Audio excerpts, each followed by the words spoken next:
আমার প্রিয় খ্রিস্টীয় বন্ধুরা, আপনাদের প্রথমে প্রভু যিশু নামে স্বাগত জানাই। আপনারা দেখছেন জিসাস ভয়েস বাংলা চ্যানেল।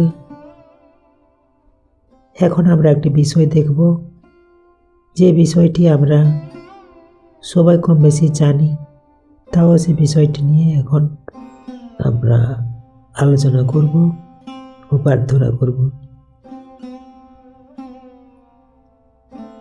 প্রভু যিশুর সান্নিধ্যে আমরা আছি, তো আমরা মিলিত প্রয়াসে যদি প্রভুর কাছে আমাদের নানা রকম সমস্যা তুলে ধরি আরাধনা ও প্রার্থনার দ্বারা, তাহলে প্রভুর আশীর্বাদ আমরা আরো দ্বিগুণভাবে পাব।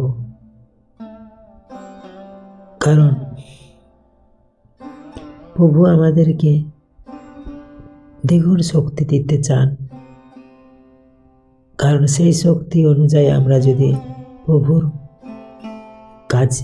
কাজে এগিয়ে আসি, তার সেবা করি সঠিকভাবে, তাহলে প্রভু আমাদেরকে সেই দয়া করে থাকেন, সেই আশীর্বাদ করে থাকেন। তাই বাইবেল অনুযায়ী আমরা যদি একত্রিত হয়ে মিলিতভাবে প্রভুর কাছে প্রার্থনা করি, তাহলে আমাদের কি লাভ আছে? তো বাইবেল অনুযায়ী এখানে আমরা গভীর আত্মিক শক্তি ও বাস্তব পরিবর্তন আমাদের পক্ষে রয়েছে। তাই বাইবেল ব্যাখ্যা অনুযায়ী মিলিত প্রার্থনার শক্তি নিয়ে আমরা এখন প্রভুর আমরা আলোচনা করি। 1 নম্বর পয়েন্ট, প্রভু স্বয়ং উপস্থিত থাকেন। 1 নম্বর পয়েন্ট, প্রভু স্বয়ং উপস্থিত থাকেন। আর একটি বাক্য দেখি আমরা, মথি 18 অধ্যায় 20 পদ। কারণ যেখানে 2 বা 3 জন আমার নামে একত্রিত হয়, সেখানে আমি তাদের মাঝখানে আছি। কারণ যেখানে 2 বা 3 জন আমার নামে একত্রিত হয়, সেখানে আমি তাদের মাঝখানে আছি। তো এই বাক্যটি এইরকম, আমরা যখন একসাথে প্রভু যিশুর নামে প্রার্থনা করি, তখন তা শুধু কথার মিলন নয়, প্রভু নিজেই সেখানে উপস্থিত থাকেন। তার উপস্থিতি মানে শান্তি, ক্ষমা আর আশীর্বাদের প্রবাহ। এবার আমরা 2 নম্বর পয়েন্ট দেখি, প্রার্থনার শক্তি বহু গুণ বেড়ে যায়। প্রার্থনার শক্তি বহু গুণ বেড়ে যায়।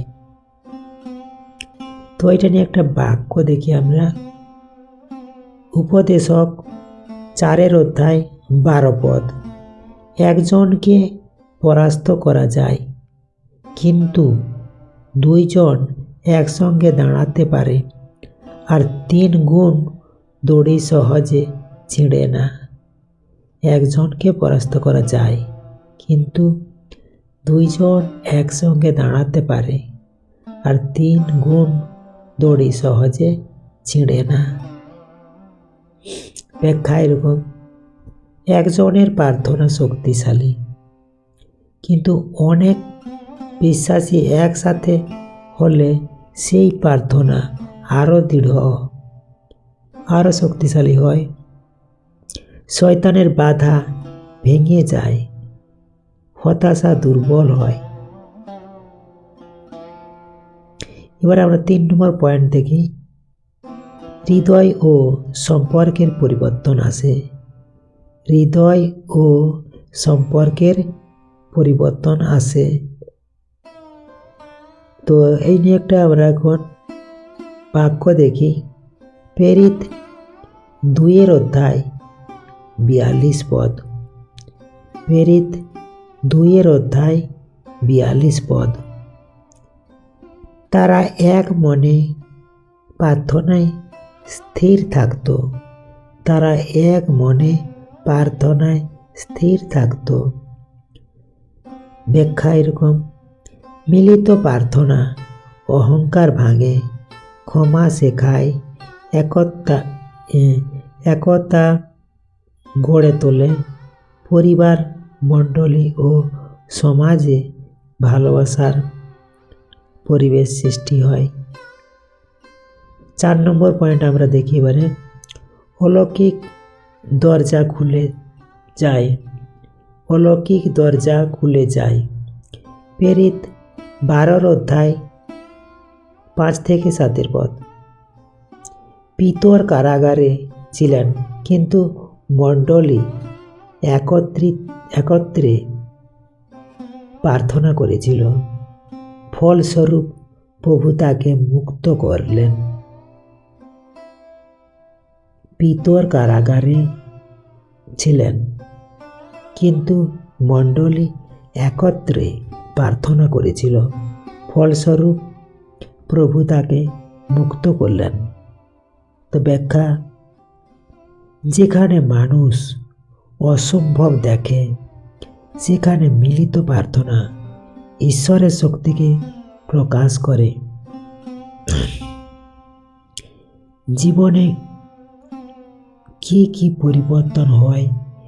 ভয় কমে যায়, বিশ্বাস দৃঢ় হয়, আত্মিক শান্তি আসে, পরিবার ও মণ্ডলীতে ঐক্য বৃদ্ধি পায়, ঈশ্বরের কণ্ঠ শুনতে সহজ হয়। এখন আমরা মিলিত প্রার্থনা কিভাবে করা হয় সেটা নিয়ে করছি। এখন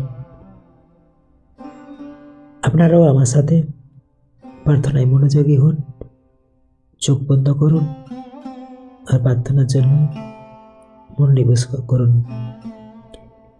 হে স্বর্গীয় পিতা, আমরা আজ একত্রে প্রভু যিশুর নামে তোমার সামনে এসেছি। আমাদের হৃদয় এক করো, আমাদের বিশ্বাস শক্ত করো। যেখানে ভাঙন আছে সেখানে জোড় লাগাও, যেখানে দুর্বলতা আছে সেখানে শক্তি দাও। প্রভু যিশু, তুমি যেমন প্রতিভা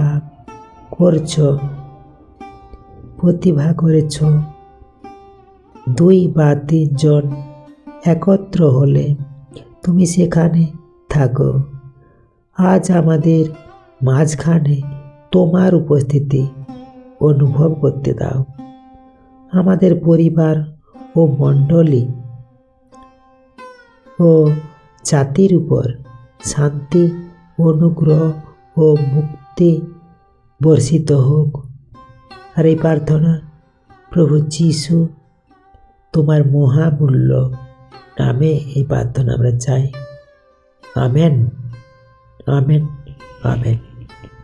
জয় যিশু, প্রেজ দ্য লর্ড। আমার প্রিয় খ্রিস্টীয় বন্ধুরা, আপনাদের যদি আজকের এই ছোট্ট আলোচনা ও প্রার্থনাটি হৃদয় স্পর্শ করে থাকে, অবশ্যই তাহলে এই চ্যানেলটিকে অবশ্যই সাবস্ক্রাইব করুন।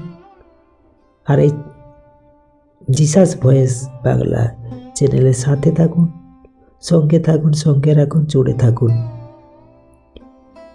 আর অপরকেও এই চ্যানেলের প্রভুর আত্মিক শিক্ষা লাভ করার জন্য শেয়ার করুন, তারাও যাতে প্রভু যিশুর আত্মিক খাদ্য, আত্মিক শক্তি, আত্মিক জীবন লাভ করার জন্য তাদের জন্য আত্মিক চক্ষু, আত্মিক কর্ণ ও আত্মিক জ্ঞানের ভাণ্ডার খুলে যায়। সেই উদ্দেশ্যে আমার সবার কাছে নিবেদন, আপনারা অবশ্যই নিজেও শুনুন, অপরকেও এই চ্যানেলটি শেয়ার করুন। ধন্যবাদ। আজকের দিনটি আপনাদের প্রত্যেকের শুভ ও মঙ্গল হোক। জয় যিশু।